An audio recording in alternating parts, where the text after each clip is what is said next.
महाराष्ट्रामध्ये आपल्या सर्वांचे स्वागत। ठाणे जिल्ह्यातील वाहतूक कोंडीचा प्रश्न सोडवण्यात सरकार अपयशी, रुग्णवाहिका 5 तास अडकली, चिमुकलीचा मृत्यू, प्रचंड संताप।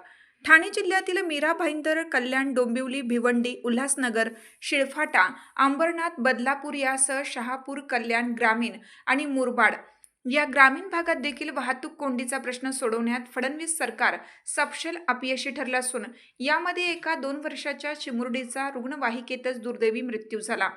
विशेष म्हणजे अजून किती बळी ही शासकीय यंत्रणा घेणार आहे असा सवाल विचारला जात असून या विरोधातील नागरिकांचा प्रचंड असंतोष येत्या निवडणुकातून व्यक्त होणार का, हा खरा प्रश्न आहे।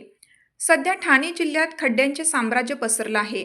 जिल्ह्यातील मुख्य रस्ते असो अथवा अंतर्गत रस्ते असो, खड्डे नाहीत असा रस्ता शोधून सापडणार नाही। अशातच मेट्रो किंवा इतर कामे वर्षानुवर्ष सुरू आहेत, यात रस्त्यावरील अतिक्रमण आहेच। कल्याण मुरबाड, कल्याण भिवंडी, कल्याण पनवेल, शिळफाटा, भिवंडी ठाणे, भिवंडी वाडा या रस्त्यावर ट्रॅफिक नाही असे कधी झालेच नाही। विशेष म्हणजे या सगळ्याचा नाहक त्रास वाहनचालक, विद्यार्थी, नागरिक, जनता यांना भयानक होत आहे। तरी ट्रॅफिक पोलिसांकडून दंड वसूल करण्यात कुठेही हे कमी पडत नाहीत। सोबतीला टोल आहेच। आतापर्यंत खड्ड्यांमुळे शेकडो तरुण तरुणी, विद्यार्थी, वयोवृद्ध, बाप लेक, बहीण भाऊंचा बळी गेला आहे। परंतु नुकतेच 2 वर्षाच्या चिमुरडीला वेळेवर उपचार न मिळाल्याने रुग्णवाहिकेतच मृत्यूला सामोरं जावं लागलं। हे चीड निर्माण करणारं नाही का? ही रुग्णवाहिका तब्बल 5 तास ट्रॅफिकमध्ये अडकली होती। याला जबाबदार कोण?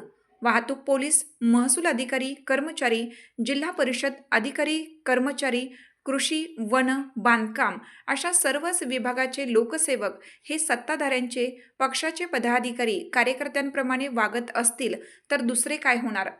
कल्याण, शहाड, गोवेली, मामनोली, अंबरनाथ, मुरबाड, डोंबिवली, शिळफाटा, ठाणे, अंबरनाथ, बदलापूर, मीरा भाईंदर, भिवंडी हे वाहतूक कोंडीचे हॉटस्पॉट ठरत आहेत।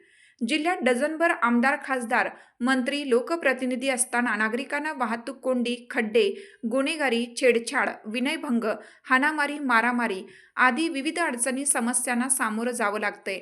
यामुळे लोकांमध्ये कमालीचा असंतोष निर्माण झाला आहे। तो येत्या निवडणुकीत मतदानातून व्यक्त होईल असे जाणकार बोलत आहेत।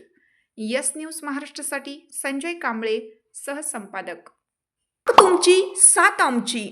यस न्यूज महाराष्ट्र चॅनलला लाईक करा व सबस्क्राईब करायला विसरू नका।